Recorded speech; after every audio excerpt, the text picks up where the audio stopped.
और जो सुनील ने आपको बात बताई, मैं उसमें 2-3 बातें ऐड कर दूं। सुनील का बेटा अभी 2.5 साल का है, 2.5 साल का, 3 का हो गया, 3 साल का है। और जब इसने अपनी सनातन संस्कृति के हिसाब से पूरा का पूरा गर्भ संस्कार को फॉलो किया, प्रेगनेंसी के दौरान इसकी वाइफ को एक सिंगल दवाई नहीं खाई। इसकी वाइफ ने एक बार भी डॉक्टर के पास नहीं गई कोई अल्ट्रासाउंड करवाने के लिए, एक भी कोई सुई नहीं लगवाई जो कन्नुगा अगर या सारी लगा कर पैदा होने के बाद इसके बच्चे को एक भी टीका नहीं लगा है और नॉर्मल डिलीवरी हुई है 100% और दाई की मदद से।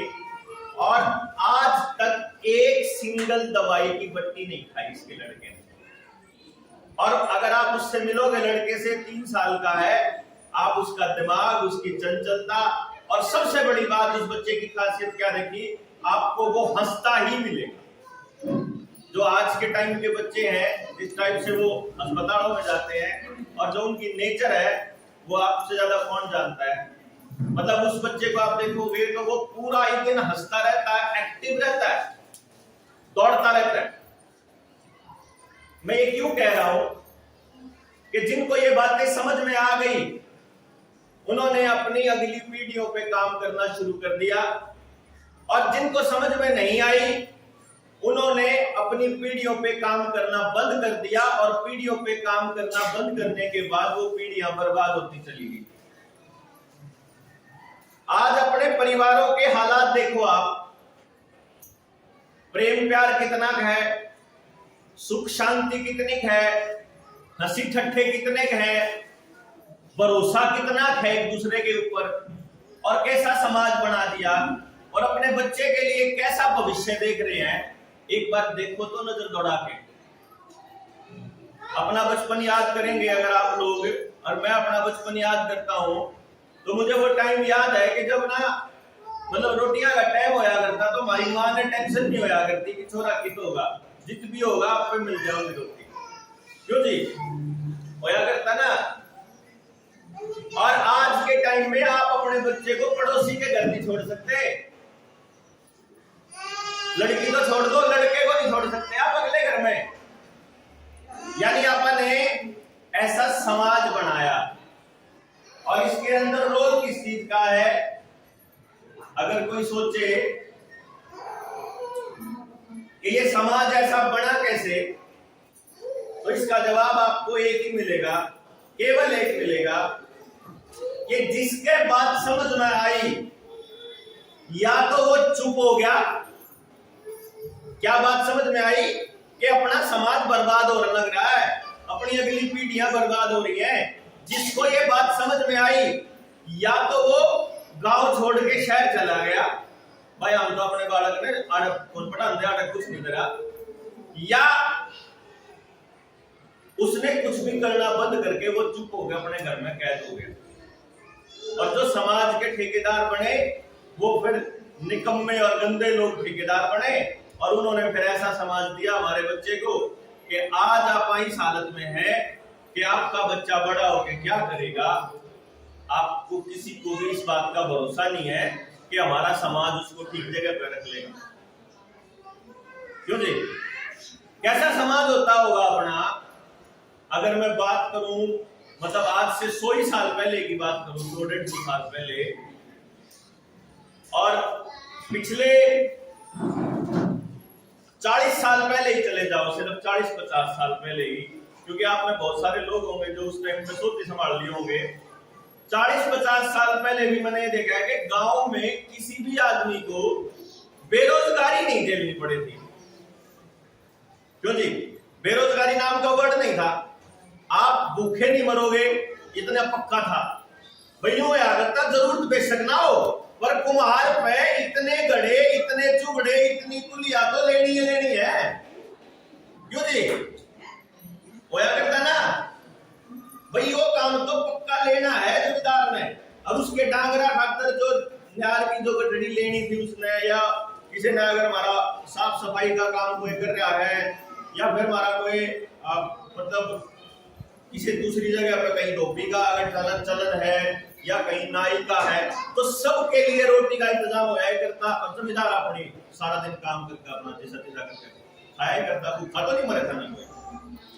आज के टाइम पे मैं वो खबर याद करूं 2015 में एक परिवार पूरा का पूरा, मतलब 2 बेटियां और इसकी मां जो है वो इसलिए भूखी मर गई थी कि उसका राशन कार्ड आधार कार्ड के साथ नहीं जुड़ा था। तो डिपो वाले ने राशन नहीं दिया, पड़ोस में तो राशन नहीं है ना, मरे थे रेगुलरली। भूख से मरने वालों की संख्या आज के टाइम पे इस बीमारी से मरने वालों से ज्यादा है जितने लोग ये जिसका ड्रामा चला रहे हैं 2 साल से। गलत इलाज होने की वजह से मरने वालों की संख्या ज्यादा है, इलाज ना मिलने की वजह से मरने वालों की संख्या ज्यादा है। और अपने समाज के अंदर इससे रिलेटेड, इससे संबंधित कोई जानकारी उपलब्ध नहीं है, कोई मीडिया चैनल नहीं चलाएगा और कोई जिक्र नहीं होता इसके ऊपर। अब जिस मुद्दे पे आप यहाँ बैठे हैं, इन छोटे छोटे बच्चों की बात कर लेते हैं। आप में से कितने लोग ये मानते हैं कि परमात्मा का रूप होते हैं, भगवान का रूप होते हैं बच्चे? कौन कौन मानता है इस बात को? नहीं, सभी का तो आप हो, अपना अपना बताओ, आप मानो कि नहीं मानते? मानो परमात्मा का रूप है, ठीक है। फिर यो परमात्मा का रूप, अच्छा यो कौन मानना है? आपके यहाँ 3.5 साल तक कम उम्र के किस किस के बालक हैं? 3.5, 4, 5 तक घर में किसी को लगभग सब है। अच्छा न्यू मानना हो जो नए बालक हैं वो अगली पीढ़ी पिछली पीढ़ी के शाणे हैं, ज्यादा इंटेलिजेंट है। दादा न्यू कहेगा बोला रहा यू मोबाइल में तो छेड़ना नहीं आता, यू कट कट सारे चीज काट दे रहे, अरे रिमोट में न्यू करते हैं, सारा काम करते हैं। आपसे जल्दी सीख रही है अगली पीढ़ी, ऐसा लगता है आपको? यह बात अगर जिसके पोता पोती हैं, अगर यह बात थोड़ा सा 20-30 साल पहले चले जाओगे तो उनको यह बात अपने बच्चों के लिए महसूस होती थी। हर बार अगली पीढ़ी ऐसा लगता है तो पीछे तक तो सीखता रही है। अच्छा यह बात आपने मान ली कि अगली पीढ़ी पिछली पीढ़ी तक शानी है, फिर अगली पीढ़ी पिछली पीढ़ी तक ज्यादा बेरोजगार क्यों है? जिसको आपने अभी अभी भगवान का अवतार बोला, भगवान का अंश बोला कि परमात्मा का एक रूप है बच्चे, परमात्मा का वो रूप जब आप स्कूल में भेजना शुरू करते हो तो स्कूल में उसकी मैडम बताओ है कि निकम्मा रूप है, अच्छा रूप है। भाई अगर परमात्मा का रूप है पैदा होते ही तो फिर तो जिंदगी भर परमात्मा का रूप रहना चाहिए कि नहीं? क्यों जी? ऐसा कैसे है? ज्यादा पढ़ेगा तो बढ़िया रूप, ज्यादा नंबर आओगे तो अच्छा बच्चा, अरे कम नंबर आएंगे तो बैड बॉय, यो काम करेगा तो गुड बॉय, यो काम करेगा तो वैसा कैसे हो गया? अच्छा इस बात को कितने लोग मानते हैं कि परमात्मा ने हर किसी को एक टैलेंट दे रखा, कोई ना कोई हुनर को देकर भेज रखा? मानो आप पता है कुछ है का जो मानता हो इस बात में? हाथ खड़े करके बताओ कौन कौन मान रहे हैं? मान रहे चौखे मान रहे हैं। अच्छा वो टैलेंट कैसे पता चलेगा भाई? मुझे सिर्फ इतना बताओ कि उस टैलेंट के बारे में वो बच्चा ज्यादा बढ़िया बता सके या उसके बड़े, उसके माँ बाप, उसका स्कूल का मास्टर या कोई और ज्यादा बढ़िया बता सके? कौन बता सके? टीचर बता सके? बतावा है कदे? नहीं बताता। लड़का तो चलो ये भी बता सकता है कि मैंने यो काम बढ़िया नहीं लगता, वो तो इसलिए भी बता सके उसने कोई और काम जो करे। कोई कह रहे कि मैंने यो काम इसलिए नहीं बढ़िया लगता क्योंकि उसने कितने और जाना था, उसके डब्बे कितने और बात देख रहे थे, या उसको अभी आपने दूसरी चीज डाल दी, चस्का डाल दिया आपने टेलीविजन का। सवाल ये है कि उसके बारे में उससे ज्यादा उसकी बड़ी पीढ़ी जानती होगी या उसका इंतजाम उसकी बड़ी पीढ़ी ने करना होगा? तो आपने के इंतजाम करा है, जस्ट इतना सा बताओ। हम क्या करते हैं, अपना बच्चा बिना किसी तैयारी के पैदा करते हैं। सबसे पहली बात तो वही सुने लाड़ी बात, बिना तैयारी के पैदा हुआ है। पैदा होने के बाद 2.5 साल का 3 साल का होते ही उसकी दौड़ शुरू हो जाती है कि बाकी बच्चों से दौड़ में चालू हो जा, और तरफ फर्स्ट आना। क्यों जी फर्स्ट आना है? आप एक जनरल बात समझिए, मेरे बच्चे को फर्स्ट आना है तो उसकी शर्त एक होएगी कि आपके सारों के बच्चे उस टाइम पाछे रहने पड़ेंगे, तभी तो मेरा बच्चा फर्स्ट होगा। या आपका बच्चा जब फर्स्ट आएगा तो आप इंतजार करोगे कि बाकियों के बच्चे उससे पीछे रहने चाहिए। मान लो आपने कभी एक चीज नोटिस करी हो, मैं अपनी बता देता हूं, मैंने नोटिस करी है, बहुत जगह करी है। 2 सगी बाण, हमारे समाज में थोड़ी प्रचलन भी है कि सगी बाणा का ब्याह सगे भाइया के कर दिया करें आप, है ना। 2 परिवार में सगी बाण और एक परिवार में चली जाए सगे भाइया के, दोनों के बच्चे एक ही क्लास में हो जाए। मान लो दोनों माँ, मैं दोनों एक दूसरे ने माँ भी कहो है, और दोनों माँ अपने अपने जनिया ने जो उसने जन रखा है, जो उसने पैदा कर रखे, रात में बैठ के समझा हुआ है, देखिए बेटा तेरा भाई तो फालतू नंबर ले लग जा, उसमें क्या करना तेज दिमाग है, हम एक के घर में रहो, एक के स्कूल में पढ़ो, एक के साथ खाना खाओ, थोड़ी मेहनत करो, उस्ताद के लिए करना है। कब है सगी बाण की बात बता रहा हूं।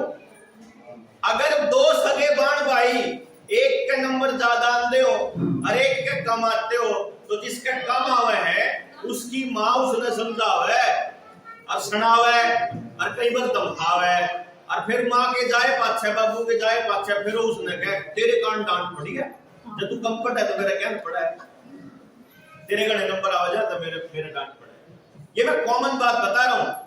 इस बात को बता के मैं क्या समझाने की कोशिश कर रहा हूं कि हम समाज के अंदर अपने ही सगे भाई बहनों में अगर कंपटीशन जो है, अगर सगे भाई बहनों में ही नफरत और गुस्सा पैदा कर सकता है, तो समाज के अंदर ये क्या हाल करता होगा, इसका अंदाजा लगाते हो आप कि पूरे समाज को बर्बाद करने का किस तरह से काम करेगा। और इन लोगों ने बड़े षड्यंत्र के तहत हम लोगों को, हमारे बच्चों को और उनके माँ बाप और उन बच्चों से दूर कर दिया, सिर्फ इस कंपटीशन के नाम पे कि मेरा बच्चा टॉप में आना चाहिए।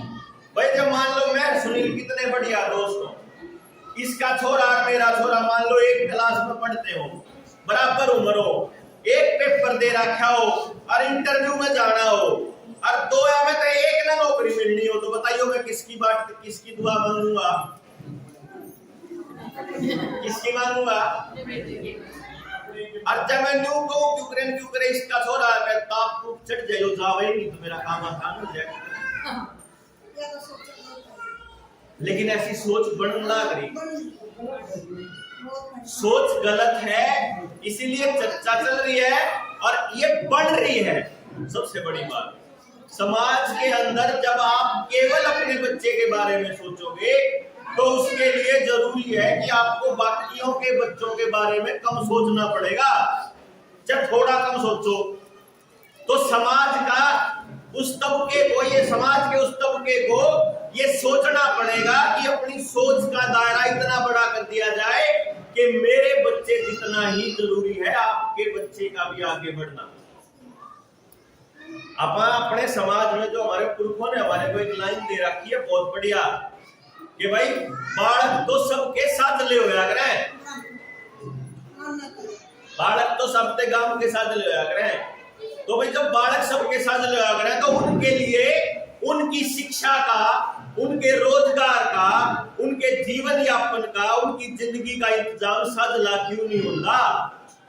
फिर उसके माँ बाप ने एकले ने क्यों जोर लाना पड़ा अपने बालक पे कि मेरा एक ही गांव में 4 गांव बढ़ रहे हमारे यहाँ। एक गांव तो पढ़ा है सरकारी स्कूल में, एक गांव पढ़ा है फिर गांव के प्राइवेट में, एक गांव पढ़े गांव तक बाहर आड़े प्राइवेट में, एक फिर शहर आड़े प्राइवेट में। अपने पहले टाइम में सरकारी स्कूल में बालक पढ़ा करते, गांव के सबसे बड़े जमींदार का बालक भी उसमें पढ़ा करता, सबसे गरीब आदमी का बच्चा भी उसमें पढ़ा करता। तो गरीब आदमी को उनका लाइफस्टाइल पता था, उनको उसका पता था, और समाज में एक दूसरे के लिए कोई ज्यादा गुस्सा सबने पता होया करता भाई किसके घर में आज क्या समस्या है, तो उससे समाज एक दूसरे की समस्याओं को जानता था। और कभी ना कभी अगर बैठ के चौपाल में या कहीं चर्चा करता था, उस समाज के बारे में बात कर लेता था। आज उसको बातचीत खत्म, वो चर्चा खत्म, तो आगे के लिए समाधान भी खत्म। भाई अगर चर्चा खत्म होगी तो समाधान खत्म हो गए, समाधान खत्म हो गए तो अपने बच्चों के लिए एक भयानक भविष्य अपना इंतजार करना है। रही सही कसर, पूरा षड्यंत्र करके 2 साल से तो आपके बच्चों को घरों में बिठा रखा है सरकार ने। पूरा षड्यंत्र, मानते हो कि षड्यंत्र है? ये मानो बीमारी असली है, बीमारी असली है के फर्जिया का सब कुछ है। और उसके ला रहे आपके शरीर में केमिकल डालने लग रहे, और उसके साइड इफेक्ट आने लग रहे हैं। और उसके बारे में कमाल की बात देखो, बुरा मानने की जरूरत नहीं है। आप जिस भी धर्म को मानते हो, आप जिस गुरु को मानते हो, आपका गुरु बोल जाओ तो बताओ, बोला कोई राधा स्वामी ने मानना है, कोई राम रहीम ने मानना है, कोई रामपाल ने मानना है, कोई आसाराम ने, कोई झासाराम ने, कोई ठासाराम, जिसने भी मानना है। या जो आप मंदिर में जाते हो या मस्जिद में कितने जानते हो, तो आपकी उस ठिकाने पे कदे नहीं हो यार भाई कोई ना लुआई हो बोया के। इसका मतलब कि उन्हें बेरा नहीं, जब उन्हें बेरा नहीं तो फिर उन्हें धर्मगुरु बनने का क्या फायदा? जब उन्हें नहीं बेरा दुनिया में के चल रहा है, कितना फर्जीवाड़ा हो रहा है, फिर उनको हक नहीं है धर्मगुरु बनने का। अगर उन्हें पता है तो वह जानबूझ के अपने लोगों की जान को जोखिम में डाल रहे हैं।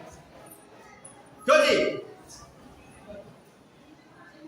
पता नहीं है तो उनको हक नहीं है गुरु बनने का, और अगर पता है तो फिर वो जानबूझ के षड्यंत्र में शामिल है। इसका मतलब सारे महंत, जितने हिंदुओं के जितने गुरु हैं, सारे के सारे ठिकाने, जितने भी मठ हैं, सब के सब इस षड्यंत्र के अंदर शामिल।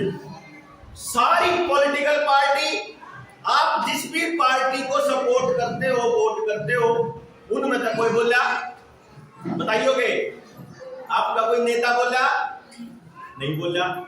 गांव के आम आदमी ने पता कि ये सारा का सारा झूठ है और फर्जीवाड़ा चल रहा है, तो उन बड़े नेताओं को नहीं पता? सबको पता। सारी मीडिया चैनल, कोई मीडिया वाला सच दिखाता नहीं, अगर कोई दिखावे तो उनकी वीडियो डिलीट कर दी जाए, तो आप तक जानकारी नहीं पहुंचती। और अब तो ये क्या कह रहे थे, बोला ऐसा तो पहली बार होया ना, पहले बुढ़ा में, फिर जवाना में, फिर बालका में, इलाज भी फिर इस हिसाब से हालिए जो 5 से 12 साल के बालका के लाऊंगे। पहली बार ऐसा होया है कि 12 साल के बच्चों को, 10-10 साल के बच्चों को हार्ट अटैक होने लग रहे। ये दुनिया ने बेरा को नहीं, कितनी बकाई मार लो सरकार के पक्ष वाले लोग। अब ये तो हार्ट अटैक तो पहले भी होया करते, हार्ट अटैक पहले कम से कम इसे होया करते, आदमी ना अस्पताल में ले जाया करते। अरे तो मौका ही नहीं दे रहे, चुटकी में जाओ बैठा बैठा आदमी। इसका मतलब क्या हो रहा है कि पैदा होते ही उन बच्चों के शरीर तक पहुंचने का षड्यंत्र चल रहा है। और आप लोग क्योंकि, हम लोग क्योंकि अकेले अकेले हैं, अकेले अकेले अपनी अपनी बात करते हैं। ये जो नौकरी के नाम पे, उद्योग धंधों के नाम पे, सब्सिडी के नाम पे, पार्टियों के नाम पे, इलेक्शन के नाम पे समाज को तोड़ने का अब फायदा उठा रहे हैं कि ये लोग एक दूसरे के लिए बोलते नहीं। इन लोगों के पास अपनी दाल रोटी के अलावा टाइम नहीं, इनके पास चर्चाओं में हिस्सा लेने के लिए टाइम नहीं है। इनको पता लग गया कि इन दोनों ना टाइम है ना सब्र है। मेरे वर्गा आदमी अगर किसी एक पार्टी के पक्ष में बोल देगा या एक पार्टी के खिलाफत में बोल देगा तो उसके आड़े कर देंगे, चर्चा ही नहीं करेंगे। ऐसा होगा ही नहीं कि भाई मेरे मत आपके मत से अलग हो सकता है। आपने कहा कि ना भाई बीमारी सच्ची है, मैं कह रहा हूं भाई बीमारी सच्ची नहीं है। मान लो एक छोटी सी बात कह देते हैं एक आदमी कह रहा है कि बीमारी साथी है, एक कह रहा है कि बीमारी झूठी है। फिर एक काम करो, आओ बैठो और चर्चा करो। मैं साबित करूंगा कि झूठी है और वो साबित कर देगी साची है। क्यों जी? लोग मेरा लाग जाओगा, लेकिन नहीं, चर्चा ही नहीं होने देंगे, बल्कि लॉकडाउन लगाएंगे।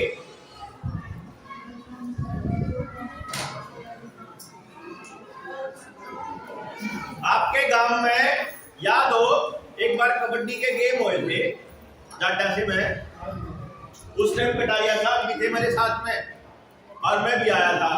और उस टाइम तक लोगन बेड़ा कौन ला गया था, मैं आके कह गया था उन पहलवाना ने, मगर बाढ़ को जो शरीर बना रखा है ना, इसमें खोइयो मत, आने वाले टाइम में जो केमिकल आने लग रहा है वो दलवाइयो। नहीं मानने, गणे तो पेट लिए, जोड़ सारे जोड़ रख लिए। एक आधे पहलवान के काम में चल गया कि साइड इफेक्ट आप सरकार में वो जो एक तो वो स्पीड से काम करे उस टाइम पे, वो जो कुछ टाइम में इंजेक्शन वगैरह लगाते हैं, वो थोड़ी देर में एक्टिव रहते हैं, उसके बाद वो आता है काम करने बंद कर देते हैं उस टाइम पे। अब आप इसकी हाँ शरीर सुन्न लग रहा है लोगों का।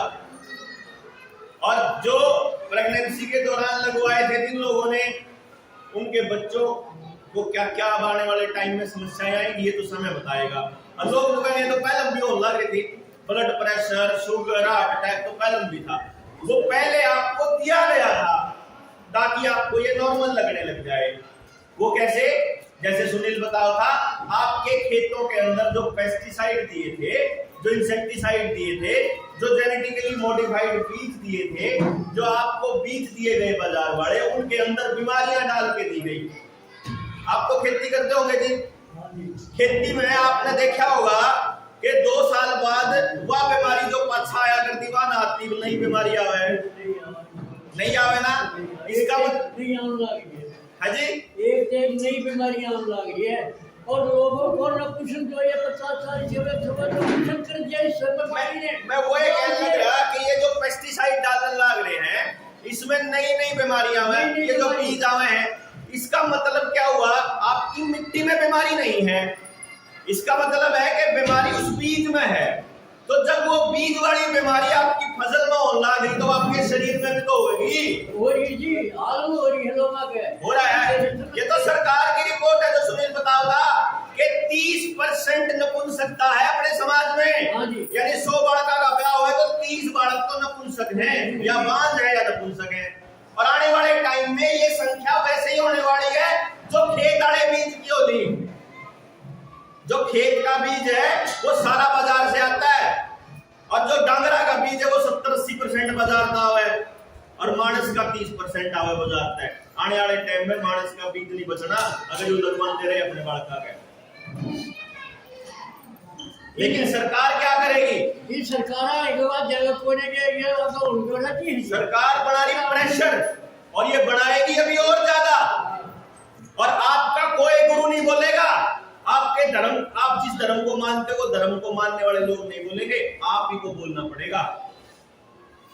अब आप लगा लो उससे अंदाजे कि कितने परिवार टूटेंगे, कितने बालकों की जिंदगी बर्बाद होगी आने वाले टाइम में। और 24 घंटे इस काम पर लोग लगे हुए हैं, लेकिन कुछ लोग ऐसे हैं जो सोच रहे हैं कि अरे तो ऊँग लाग रहे हैं। कई लोग कहने तो सरकार का विरोध करना है। हमने कहा हाँ भाई, आज के टाइम पे कोई किसी तड़ी पार कार किसी दंगे में मरवाने वाले आदमियों का, सबसे बड़े गुंडा का विरोध कर सके कोई? आज के टाइम किसी पॉलिटिकल आदमी की हिम्मत नहीं है उनका विरोध करने की, लेकिन वो बोल इसलिए रहे हैं अब जब आदमी के पास नीति क्या समझ में, देखो समझ में ना आया इतने तो चाहे कुछ हो, लेकिन समझ में आए पक्ष भी नहीं बोलोगे तो आप अपने बच्चों को कैसा भविष्य देके जाओगे? आपकी आंखों के सामने है। बिल्कुल हम ये काम नहीं किया करते थे, इन बीमारियों पर चर्चा करना हमारा काम नहीं था, लेकिन ये देखा कि जो WHO की भी पढ़ाई पढ़ के जो डॉक्टर गुलामी कर रहे हैं, वो डॉक्टर परेशान लग रहे हमारे आदमियों ने। हमारी दाई तो कब है, अब कोई नॉर्मल डिलीवरी होगी और आशा वर्कर ना चला अस्पताल में करानी पड़ेगी। और अस्पताल में जाओगे तो 80% केस धक्के से सिजेरियन बनावे में धक्के का पेट काटे। आज बताओगे सुनील निगोदा, अब आशा वर्करों की मीटिंग थी, उसमें डीसी ने न्यू कर लिया आशा वर्कर। अब मेरा केस था कि या दाई छुई की, इसने दाई ने कर दिया, डिलीवरी करा करती, मैं दोनों अस्पताल में जाऊंगी। और वो डीसी के को है, अब फिर तने शिकायत नहीं करी, तने धमकाई नहीं बात। अब धमकाई मैंने कहा कि जेल में करवा दूं, जेल करवा दूं, उन बेचारियां से काम करने बंद करे फिर नहीं। तो आपने अपनी सारी की सारी कल्चर को खराब कर लिया, बीज की कल्चर खराब कर ली, खेतीकरण की कल्चर खराब कर दी, डांगर रखने बंद कर दिए, डांगरा का बीमारी लुआने शुरू कर दिए, बीज बार तय लेने शुरू कर दिए, तो उनके अंदर जो बीमारियां होगी वो दूध में नहीं आओगी।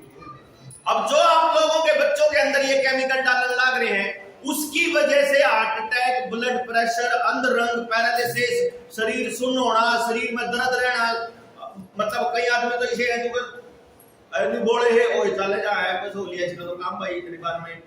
और आने वाले टाइम में उन लोगों के अंदर नपुंसकता 100% आओगी तो ये केमिकल आने लग रहे हैं। अगली पीढ़ी के लिए फिर आपको उन्हीं का भरोसा लेना पड़ेगा। आईवीएफ सेंटर बन रहे हैं हर शहर के अंदर, अब पहले नहीं थे, अब जहां एक थे वहां 5-5 बन लिए। WHO ने रिपोर्ट दी है कि भाई भारत के अंदर 85% लोग कैंसर से ग्रसित होंगे 2025 तक। क्यों?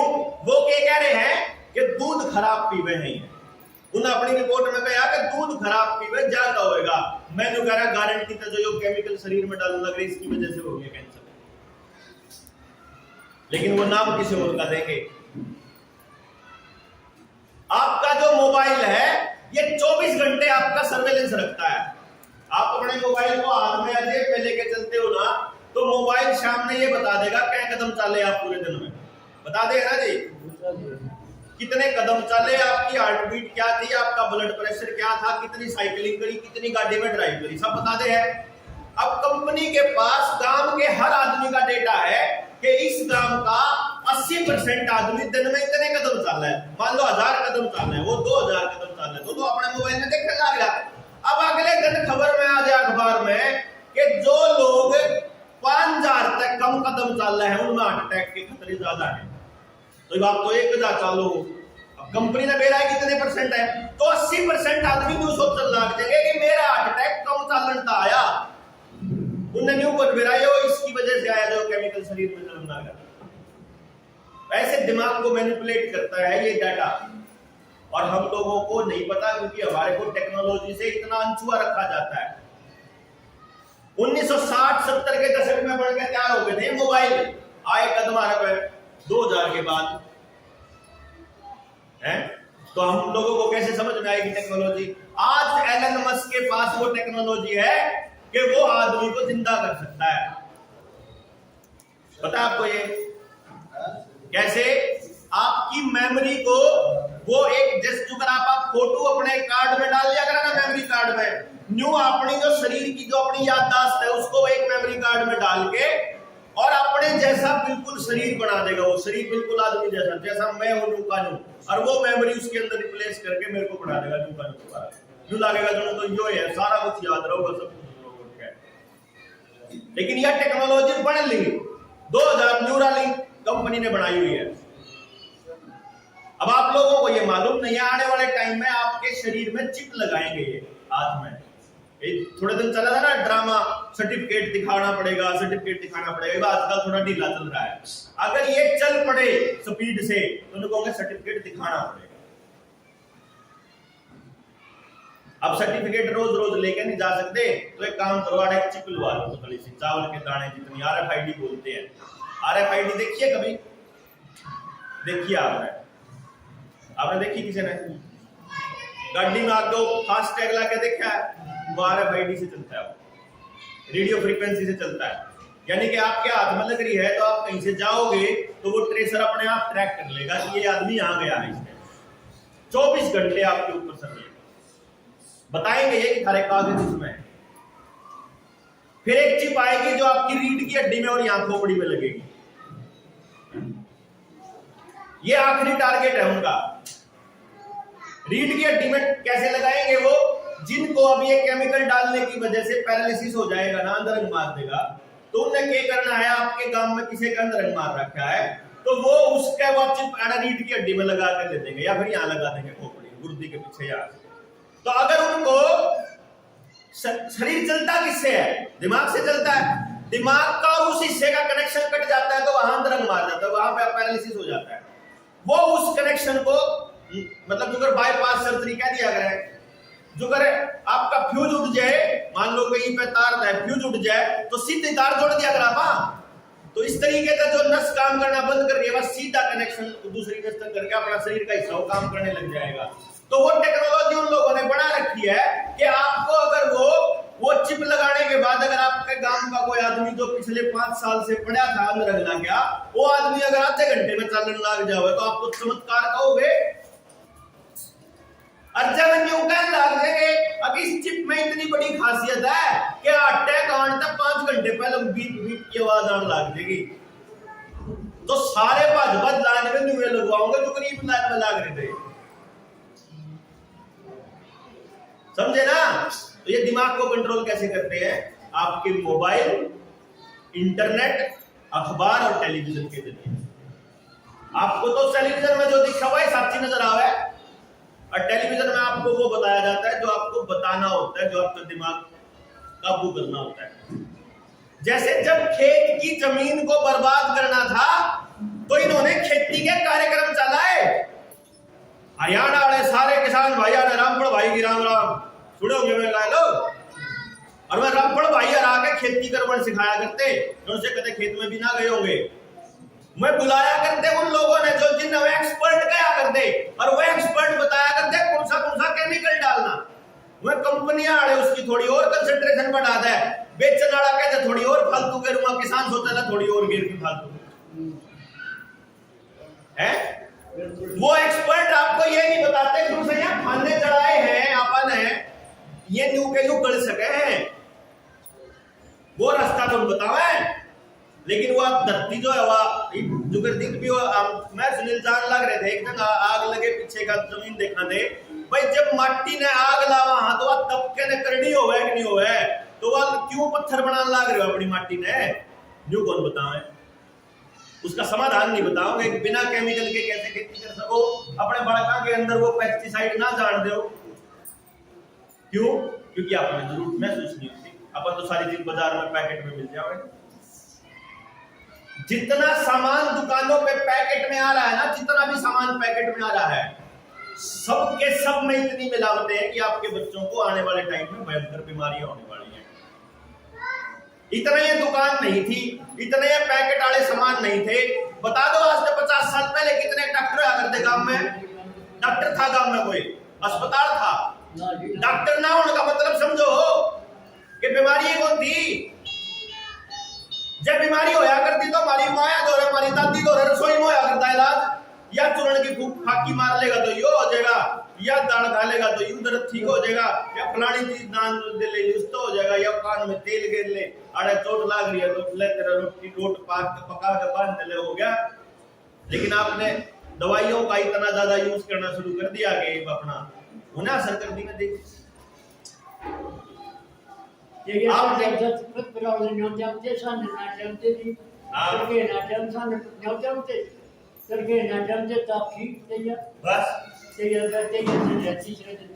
तो आज इन्होंने बुखार को भी जो इतना बड़ा हुआ बना दिया, जुकाम को भी इन लोगों ने इतना बड़ा हुआ बना दिया, क्योंकि बैठ के चर्चा नहीं करते।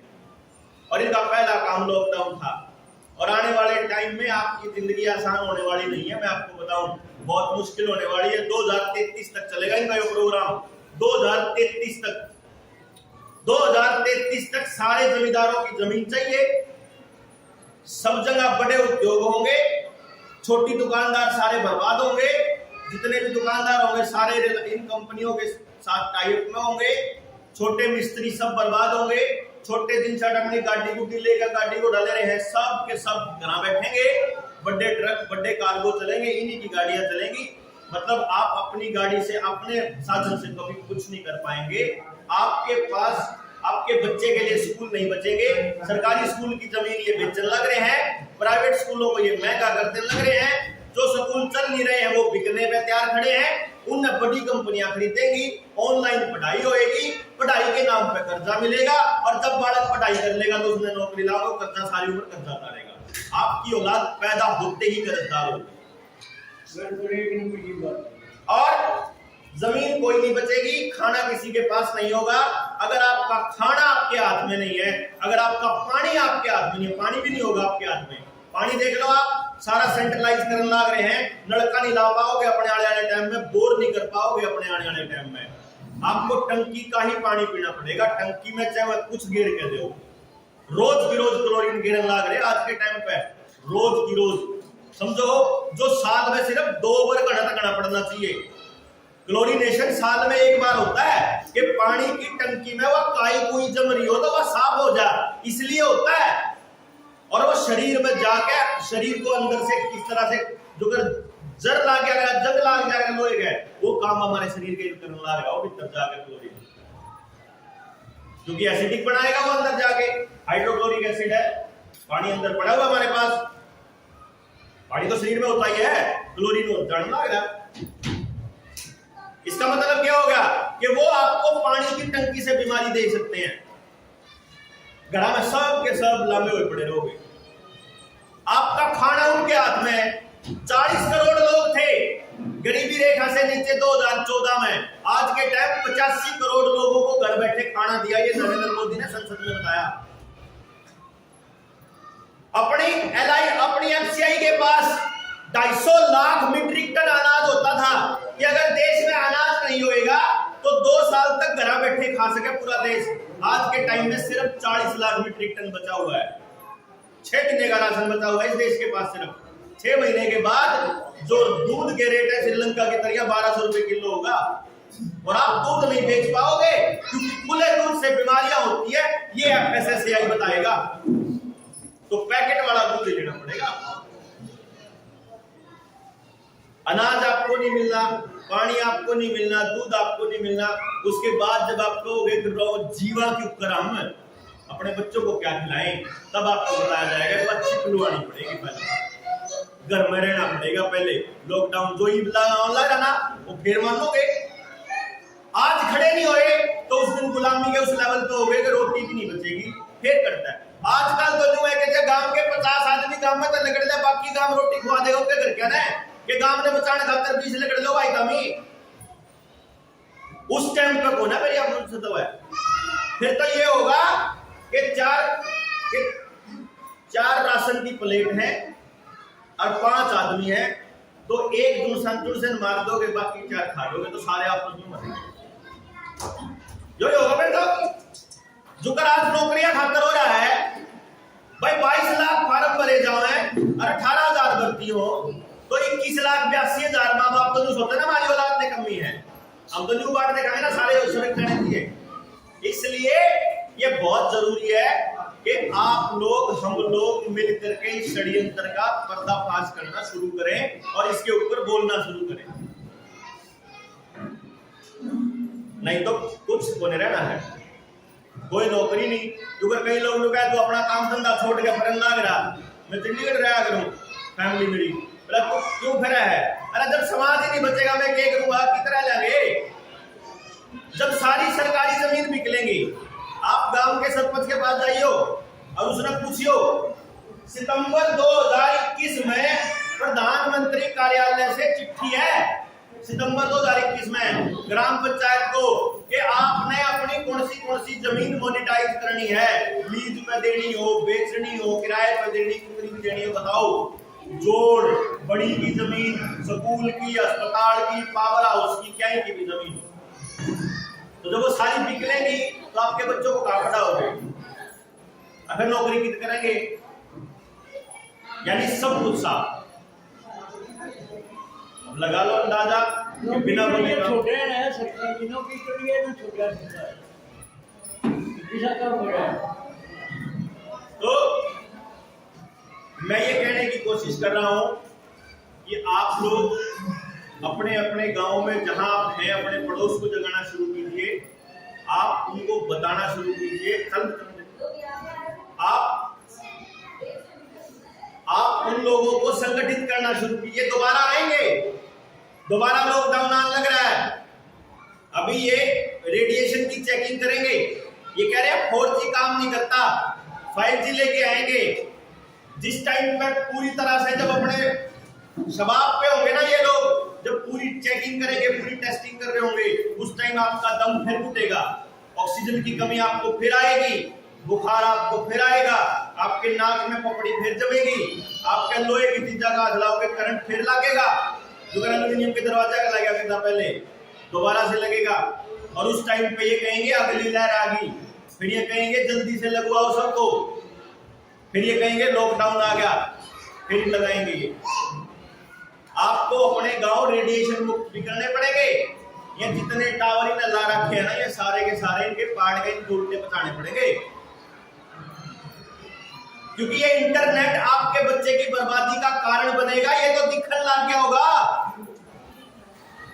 आपके बच्चे नशे के आदी होने लग रहे हैं, क्योंकि जो भूख शांत कर रहा है ना इंटरनेट, वो आप भूख नशा ही कर सकता हो, कोई चीज नहीं कर पाएगी। पहले हमें खुशी मिलती थी समाज के लिए काम करके, खेत में काम करके, डंगरा के टाइम बिता के, समाज में अपने लोगों के साथ बैठ के, खेल के मैदान में खेल के, शरीर का काम करके। आजकल वह खुशी ले रहे हैं मोबाइल के जरिए, और मोबाइल और टेलीविजन से जो खुशी मिलती है, उसके बाद अगला स्टेप चरस गांजा अफीम है, जिसकी तस्करी खुद तड़ी पार करने लग रहा है अपने बच्चों के लिए। सरकार तस्करी करने लग रही है अफीम की, गांजे की, हीरोइन की। इसका मतलब आपके बच्चों के लिए बर्बादी का रास्ता सरकारें खुद तैयार करने लग रही हैं। अब जब किसी का न्यूब है, वो अब कांग्रेस की सरकार कर रही है, बीजेपी की कर रही है, आम आदमी पार्टी की। एक बार हिसाब लगा के देख लो, सब देश में सारी पार्टियां की सरकार है, सारे ही काम करने लग रहे, और जड़ा अपोजिशन में बैठे हुए भी वही करने लग रहे। तो आप जिस भी आदमी को सपोर्ट करते हो, अगर वो नेता आपके लिए नहीं बोलता, अगर वो आपकी आजादी के लिए नहीं लड़ता, इसका मतलब वो इस गुलामी की इस दौड़ में आप इन लोगों के साथ है। ये बहुत अंतरराष्ट्रीय षड्यंत्र है, केवल भारत में नहीं है, ये पूरी दुनिया में है। और इससे लड़ने के लिए पब्लिक को ही सड़क पे उतरना पड़ेगा। आम आदमी निकलेगा, नेता कोई नहीं निकलेगा, संगठन कोई नहीं आएगा, कोई भी आपका धर्मगुरु नहीं आएगा, कोई आपका पत्रकार मीडिया कोई साथ नहीं देगी, आपको खुद से निकलना पड़ेगा। बाकी ज्यादा दिनों की बात रह नहीं रही है। नया कानून आने लग रहा है, नेशनल हेल्थ बिल के बारे में सुना आप लोगों ने? नहीं सुना? आपने एक चीज देखी हो, ये लोग अब की बार पिछले 2 साल में इन्होंने टेस्टिंग करी कि भाई तुम लोग इस शहर से दूसरे शहर में जाना है तो टेस्ट करवा के जाओ, थारे में वायरस तो नहीं है। जो ये टेस्टिंग करी थी, सर्टिफिकेट बनाओ, कौन से जोन में से आने लग रहे हो, थारे पे वायरस तो नहीं है, इस चीज की टेस्टिंग हुई। तो आप एक चीज गौर करिए, अभी जो नया कानून लग रहा है वो ये कह रहा है, जो ये पीछे हुआ ना 2 साल में कि किसी का पॉजिटिव आ गया तो तब केंद्र सरकार ने क्वारंटाइन करके भाई घर में कैद रहो, कि वो तो घर में कैद करा है। आगे जो कानून आ रहा है नेशनल हेल्थ बिल, उसमें अगर सरकार को ये शक हो जाता है कि आप वायरस कैरी करते हो तो आपकी उस चीज को नष्ट कर सकती है सरकार। यानी कि आपकी फसल खड़ी है और उन्हें न्यूबेरा लाके इसमें वायरस है तो फसल में आग ला सके। अगर उसने न्यूबेरा ला गया कि आपके डांगरा में है तो डांगरा मार सके। अगर उन्हें न्यूबेरा ला गया हमारे घर का कोई आदमी, हमारी बहू बेटी जो है उसमें वायरस है, उन्हें ठा के ले जा सके, क्वारंटाइन कर दिया, कानून आ रहा है। और बिना सड़क पर उतरे कैसे बचोगे, इसका हिसाब किताब आप लगा लेंगे। तो आपको अपने आसपास लोगों को समझाना पड़ेगा और एक संगठन अपने खुद का तैयार करना पड़ेगा कि अगर किसी के साथ भी कुछ हो जाए, जो कर गांव राम पहले बार के आदमी जो लड़न खातर तैयारी करा करते ना, कि भाई अपनी लड़ाई 100 पर जाए, अपनी बात रीति का बजा जाएगा फिर, लेकिन इतने ये आवे सरकार का कोई आदमी आवे, इन रोकने का इंतजाम करो। ये आधार कार्ड को जोड़ने के जो षड्यंत्र चल रहे हैं हर चीज के साथ, अपने सोने के साथ, अपनी खेती के साथ, अपने जमीन के साथ, अपनी रजिस्ट्रियों के साथ, ये सारा का सारा इसी में होता है। ये जो नया श्रम कार्ड बन रहा है, ये जो नया हेल्थ आईडी बनने लग रही है, ये इसी खेल का हिस्सा है। न्यू वर्ल्ड ऑर्डर जिसको कहते हैं, जिसको 3 बार प्रधानमंत्री बोल चुका है कि न्यू वर्ल्ड ऑर्डर आ रहा है, न्यू वर्ल्ड ऑर्डर आ रहा है। ये न्यू वर्ल्ड ऑर्डर यही है कि आप पूरी तरह से उन उद्योगपतियों के काबू में रहोगे, आपकी रोटी उनके काबू में रहेगी, आप उनसे पूछे बिना ना खा सकते, ना कहीं आ जा सकते, ना आप कोई खर्च कर सकते, ना आपका पैसा आपके पास रहेगा, ना जमीन आपके पास। बिल्कुल ठीक है जी, बिल्कुल ठीक बात है। तो इसलिए मेरी गुजारिश है कि ज्यादा से ज्यादा लोगों को जगाओ और लोगों को बताओ कि ये